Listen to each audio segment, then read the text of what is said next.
twashakije umutekano urarinzwe, amahoro arahari, abaturage basubiye mu byabo, mu mirima yabo.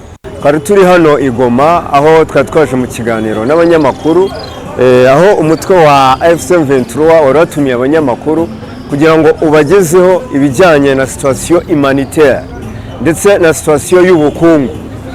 Kuri situation rero humanitaire bakaba ahanini badusobanuriye, ubwo yari Kanyuka n'abandi bagenzi bari kumwe, bakaba badusobanuriye ahanini ku bijyanye n'ikibazo cya Goma, cy'ikibuga cy'indege cya Goma cyakomeje kugarukaho cyane. Murabizi ko Ubufaransa Macron yakomeje kuvuga yuko babajwe nuko umutwe wa AFC/M23 waze kugifungura, ariko bakaba bagaragaje, umutwe wa AFC/M23 ukaba wagaragaje ko ikibuga cy'indege cya Goma atari cyo kintu cyihutirwa.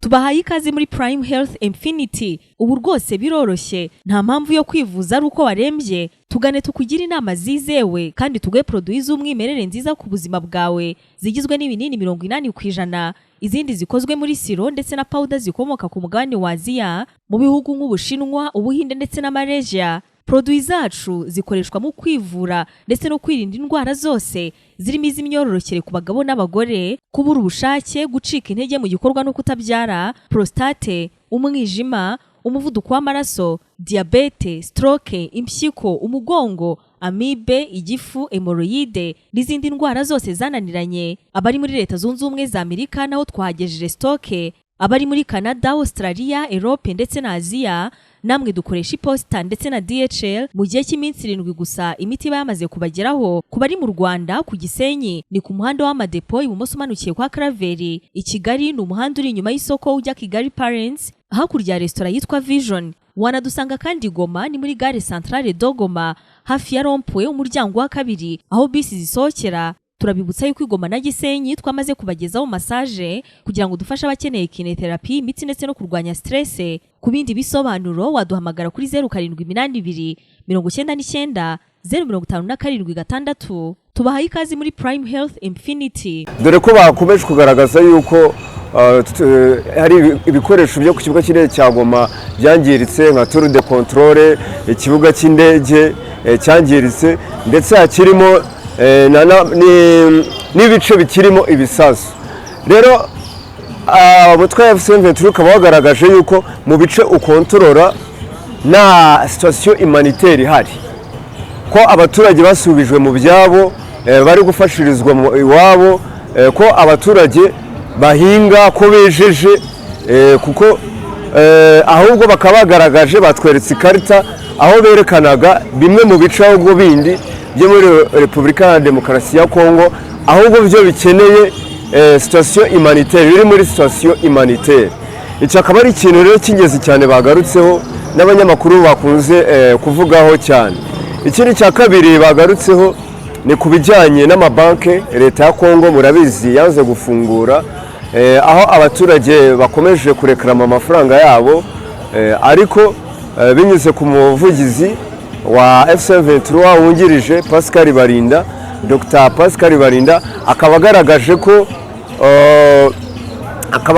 ko AFC/M23 ifite ingamba, igiye gushyiraho ingamba zo gushyiraho amabanki menshi agomba gufasha abaturage muri ibi bice biri sous contrôle n'umutwe wa AFC/M23. Gusa ikibazo nyine abaturage bakaba barabaye penalize na Kinshasa, aho bibaza uburyo amafaranga yabo donc bazayabona.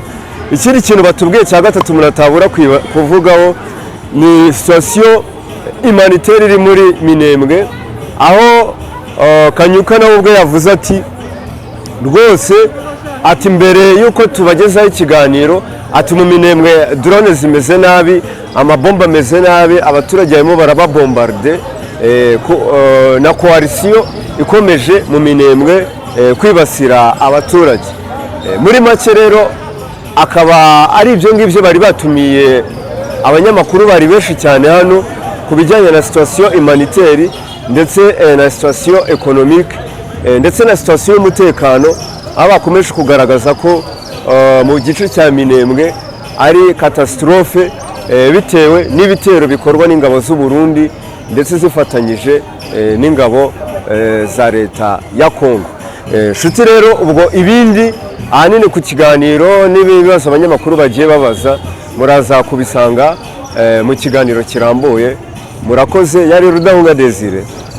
Muzi neza ko isi yose muri iyi minsi cyane cyane ibihugu byakomeje muri Afurika bikomeje guhwihwisa ngo barashaka gufungura ikibuga cya Goma, ikibuga mpuzamahanga cya Goma.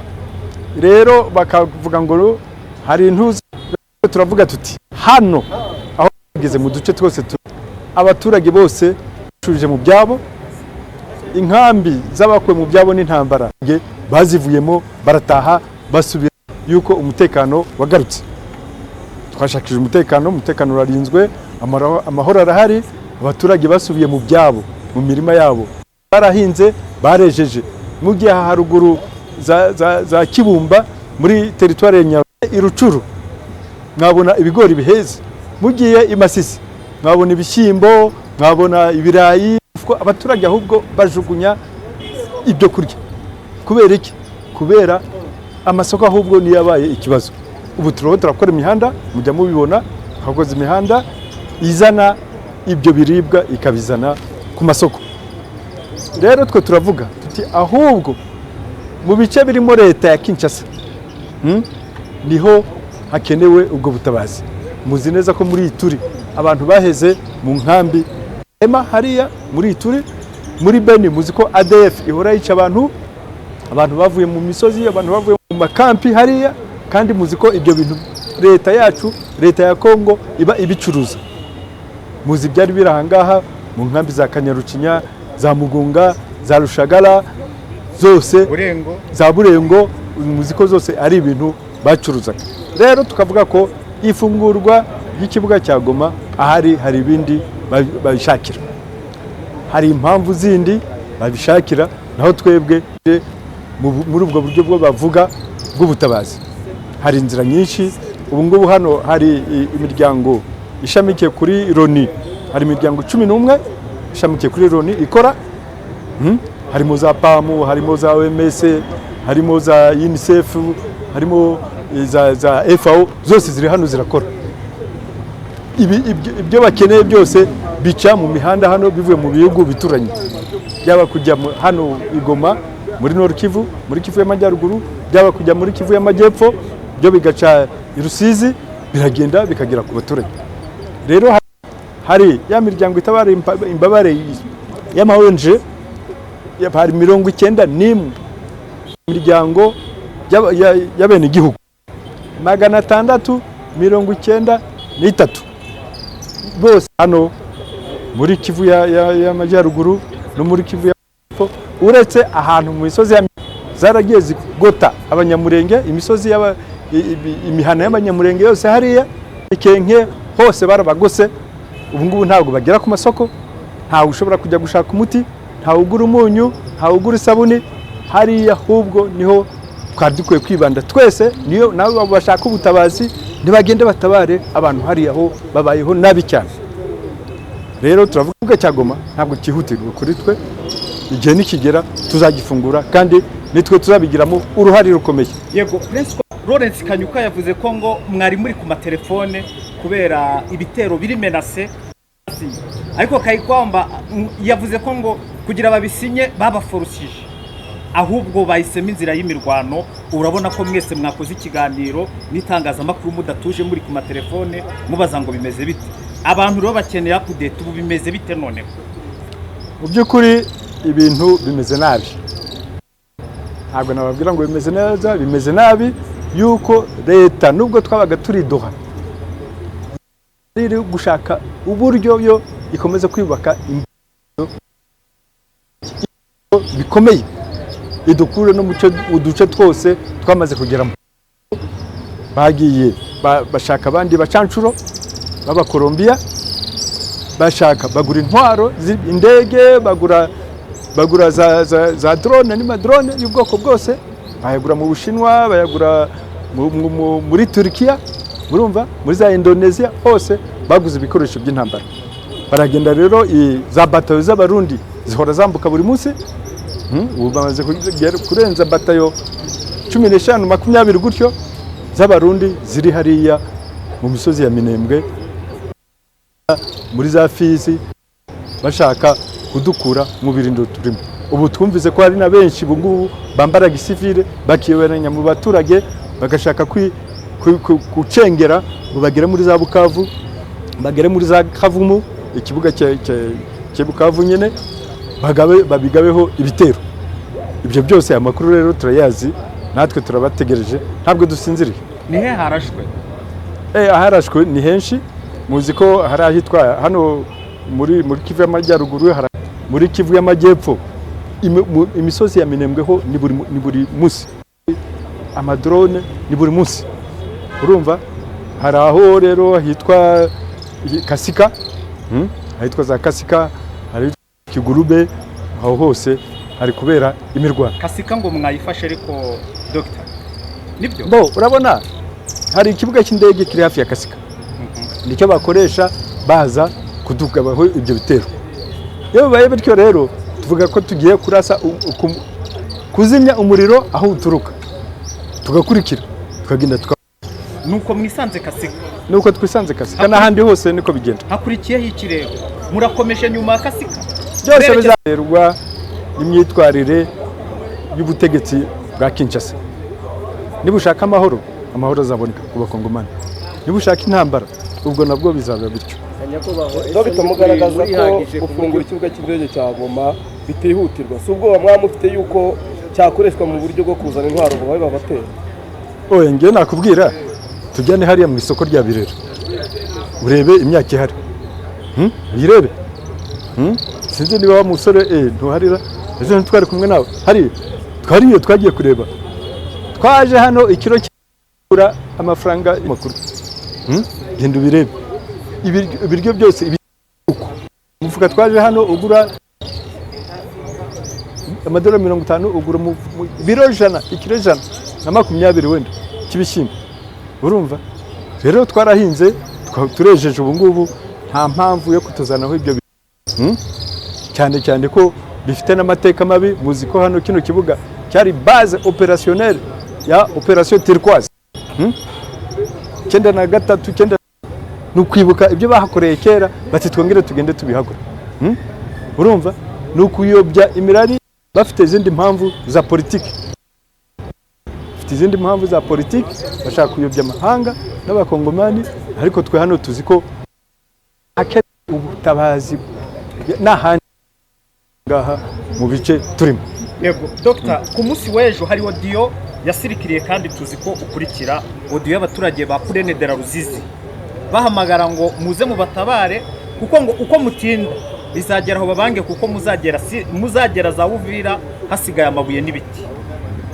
Iyo audio warayumvishe? Narayumvise. None harakorwa iki? Bo uzi ko twebwe dukora kuri gahunda, dukora kuri gahunda, cyakora aho hantu ni muri Kongo, kandi dufite gahunda yo kubohora Kongo yose n'abakongomani n'abaturage bayo. Amagambo Bitakwira ejo yavuze wayafashe nk'iki? Uyu wazanye Wazalendo akagira icyo abavugaho, mwayafashe nk'iki? Bitakwira yavuze yuko ASM turaho ikontorora ihagenzura neza, kandi uri mu Wazalendo mukuru, mumwakira mute kuvuga kuri ibi?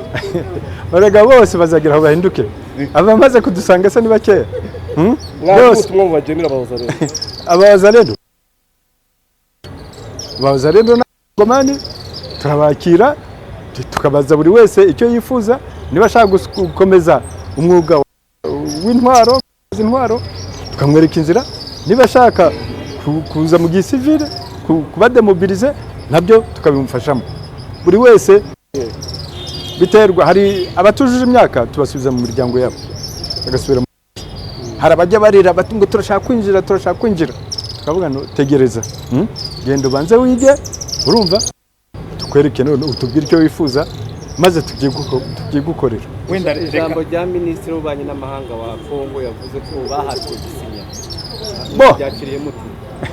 ega biriya ntabwo ari bishya turi Doha baravuga ngo bareba teroriste gushyira umukono ku rupfu rwabo ngo Doha bazakurayo urupfu urumva ubu rero nibyo urumva ntabwo ari gishya ntabwo biriya yavugiye kuri Dutch Welle ejo bundi kuri DW ntabwo ari bishyashya reka Doha irangire gusa maze tugende tubahambe ubu rero nibyo dutegereje ko baza kuduhamba koko ariko tuzirwanaho nkuko dusanzwe twirwanaho ikibazo cya banki hano bakigarutseho cyane ko aricyo cyihutirwa kandi gihangayikishije abaturage ikintu batuganira bo twebwe muzi aho ibiganiro bibera ni Doha icyo kibazo twarakibajije hariya murebye no muri accord cadre muri amasezerano y'ibanze kirimo cyaremejwe ko zigomba gufungurwa ariko ishyirwa mu bikorwa nkuko mubizi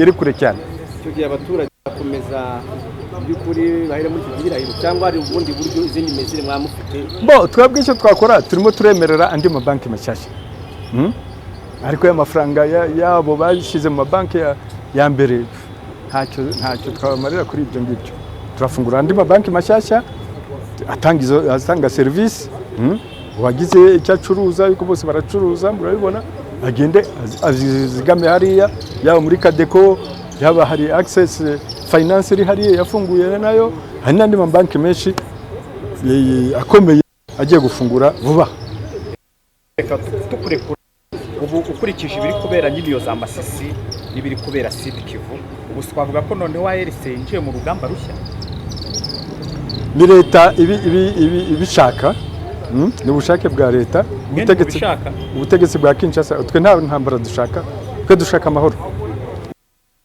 nkuko nabivuze tuzirwanaho turwane no ku baturage nkuko mubizi tubikora kinyamwuga twari turi hano i Goma aho twari twaje mu kiganiro n'abanyamakuru aho umutwe wa AFC/M23 waratumiye abanyamakuru kugira ngo ubagezeho ibijyanye na situation humanitaire ndetse na situation y'ubukungu kuri situation rero humanitaire bakaba ahanini badusobanuriye ubwo yari Kanyuka n'abandi bagenzi bari kumwe bakaba badusobanuriye ahanini ku bijyanye n'ikibazo cya Goma cy'ikibuga cy'indege cya Goma cyakomeje kugarukaho cyane murabizi ko Ubufaransa Macron yakomeje kuvuga yuko babajwe nuko umutwe wa AFC/M23 waze kugifungura ariko bakaba bagaragaje umutwe wa AFC/M23 ukaba wagaragaje ko ikibuga cy'indege cya Goma atari cyo kintu cyihutirwa dore ko bakomeje kugaragaza yuko hari ibikoresho byo ku kibuga cy'indege cya Goma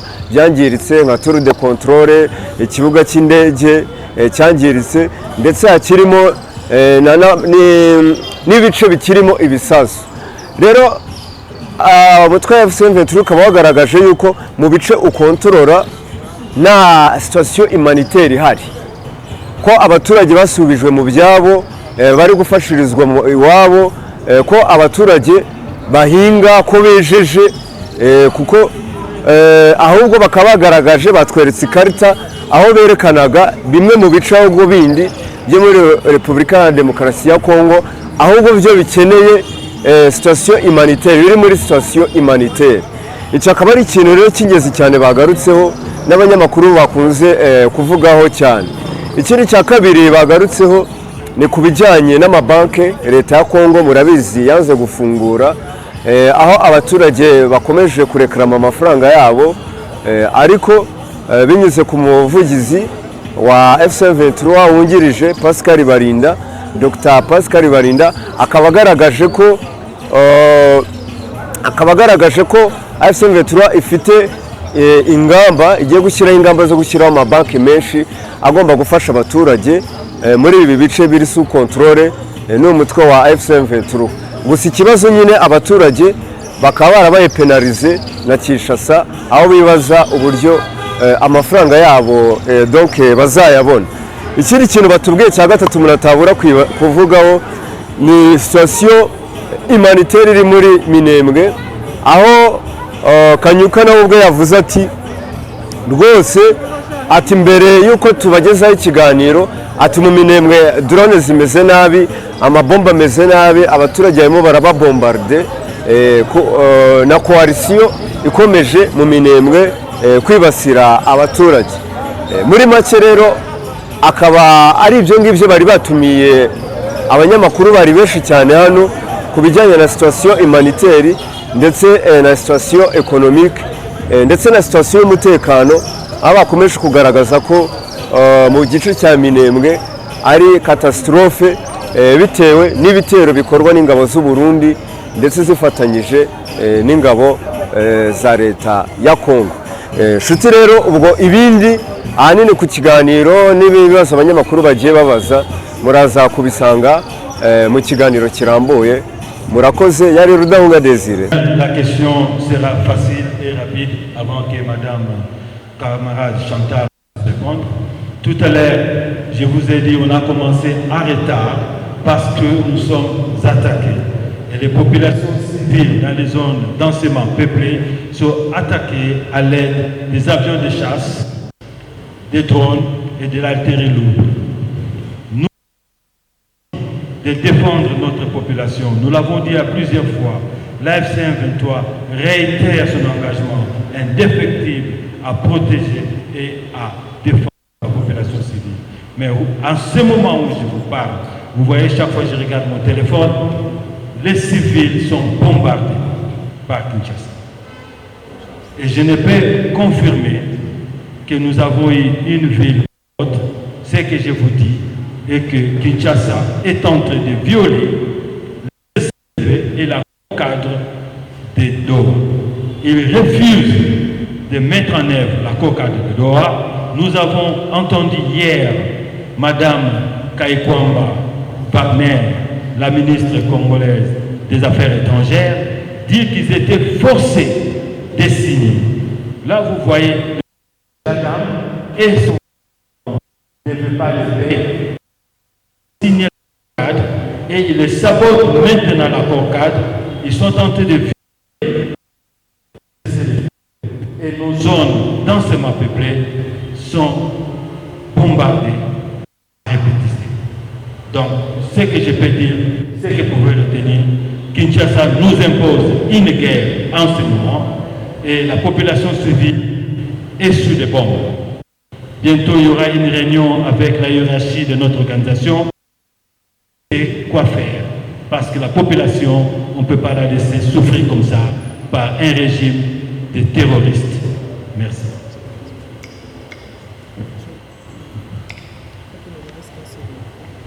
Voilà, je vais répondre à la question.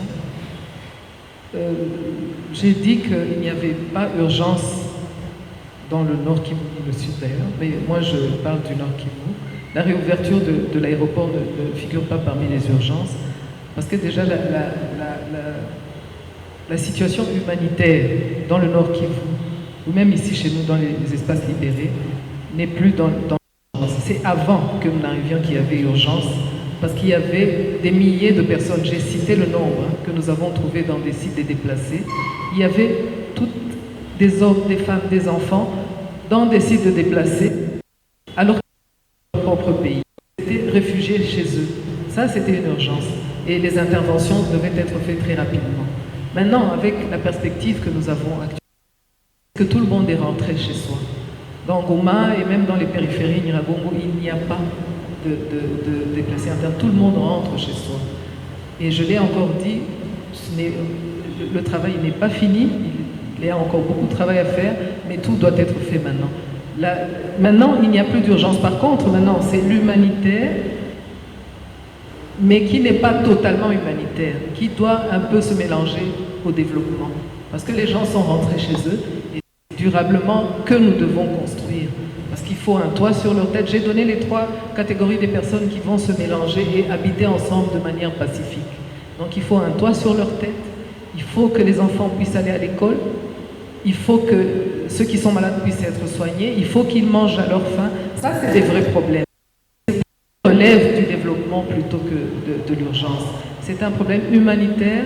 Donc nous sommes un peu dans une période résiliente qui est entre l'humanitaire et le développement. Ça veut dire plutôt que de parler d'urgence, parlons plutôt des vrais problèmes pour pouvoir permettre à nos populations de s'installer durablement. Parce que c'est ce qui est fait. et une cohésion pacifique entre elles. Ça, c'est le premier volet. Alors, le deuxième volet, même avec la meilleure volonté du monde, on ne pourrait pas remettre notre aéroport en état en quelques jours. Donc, je trouve que c'est même martelé sur quelque chose qui ne va pas. Je l'ai dit là, quand j'ai pris la parole, je crois, là maintenant, pour expliquer que même avec la meilleure volonté du monde, de manière pratique, c'est impossible que cet aéroport puisse être utilisé maintenant. Parce que la tour de contrôle a été détruite, il faut la reconstruire. La piste d'atterrissage, on a bombardé, il faut qu'elle soit réaménagée. Il faut déminer, il faut faire le déminage. Il y a beaucoup de travail et on ne sait pas combien de temps cela prend. Alors, immédiatement, ne peut pas être résolu. Et encore dire comme la CDA, Madame Fanny Kashkayen, nous n'avons pas peur, la FCM 23 n'a pas peur. Nous sommes réalistes et nous réfléchissons. Donc ça veut dire que on ne peut pas. Alors que les accords qui ont été signés, le cessez-le-feu en faisait partie, il n'est pas respecté. Et vous pensez que des autorités fiables, dignes de ce nom, pour prendre le risque de mettre ces populations en danger avec des personnes qui ne respectent rien? Je vous remercie. Et ces filles aux données du régime de Kinshasa. On va commencer par le Grand Équateur. Oh là là, on va commencer par le Grand Équateur. Là, on a un problème très sérieux d'épidémie, de choléra et d'enfants non vaccinés. Vous allez comprendre que ça, ce sont des urgences humanitaires. Et donc, si on ne fait pas attention, les gens peuvent commencer à mourir ou meurent déjà tous les jours. Et il y a aussi l'aéroport là-bas. Donc, ils peuvent se dépêcher parce que là-bas, l'aéroport n'est pas fermé. On est là aussi au Grand Bandundu. Il y a là-bas aussi des conflits, des milices, des villages détruits, des massacres tous les jours, déplacements massifs, ainsi que la famille. Et donc, là-bas, on dit que les gens meurent. Là-bas, les gens peuvent même mourir à cause de faim. Pour nous, c'est l'urgence humanitaire. Il y a aussi l'aéroport. Et l'aéroport n'est pas fermé. Si on parle au Grand Kassai, n'en parlons même pas, la famille est en abondance et la population ne sait pas vivre. On ne sait même pas d'ici 10 ans si on ne fait pas attention. Si les libérateurs ne s'étaient pas décidés que nous sommes, si on ne s'était pas décidé d'arriver jusqu'au Kassai, je m'imagine qu'on peut. L'espace du Kassai peut disparaître. Et donc il y a la famille, comme vous n'avez pas idée, la population se déplace en abondance. C'est l'urgence humanitaire. Là-bas, vraiment, l'urgence humanitaire est au zénith. Et veuillez transmettre les messages aux humanitaires. On parle au Grand Katanga. Là-bas, l'exploitation, on veut faire semblant comme si tout allait bien au Grand Katanga parce qu'il y a des mines. Dans les mines là-bas, vous allez trouver qu'il y a des mineurs, des enfants de 9 ans, 10 ans, 11 ans qui sont en train de travailler. Les femmes enceintes travaillent dans des carrières minières. Respire la poussière des cobalt. Et ça, on ne peut pas tolérer. C'est l'urgence mondiale humanitaire. Là-bas, l'urgence est aux élites. Faites transmettre le message aux humanitaires et à la communauté internationale. À Béni, écoutez, on n'en parle même pas. Là, le monde, c'est tous les jours. On compte par dizaines, c'est tous les jours le monde. Il y a l'urgence humanitaire. L'aéroport fonctionne. Veuillez signaler au régime de Kinshasa ainsi qu'à leur partenaire. La province de l'Union orientale, n'en parlez même pas, vous connaissez déjà, il y a les systèmes des Kodeko. Ils tuent les gens comme pas possible, sans pitié. Sans pitié. Les gens n'ont même pas le temps de cultiver. Par contre, ici chez nous, nous sommes en paix, les gens ont la possibilité de cultiver. Je venais de vous dire dans mon mot tout à l'heure que le déplacé qu'on avait, sans enlever, nous sommes même en surabondance alimentaire. Donc, veuillez signaler M. Tshisekedi ainsi que d'autres humanitaires. Je ne sais pas, là où il y a des milliards, il y a des agences humanitaires là-bas aux élites. N'en parlons même pas, même en Kinshasa, la capitale, où il y a le phénomène Mobundo également. Dans la capitale, les gens meurent, il y a des déplacements massifs, les inondations. Ici, nous pleurons chaque jour, nous implorons chaque jour, nous remercions chaque jour comme nous avons la pluie et que nous avons la nourriture. Mais là-bas, au niveau de Kinshasa, les gens sont en train de pleurer qu'il y ait une sécheresse parce qu'à chaque pluie, il y a des inondations. Ce sont des urgences alimentaires et l'aéroport de Djibouti fonctionne très bien. Veuillez signaler à M. Félix Tshisekedi ainsi qu'à d'autres humanitaires que là-bas, il y a des catastrophes. Nous avons besoin des humanitaires, mais nous refusons que cela soit politisé. L'aéroport de Goma n'est même pas à Kinshasa, où il y a des milices.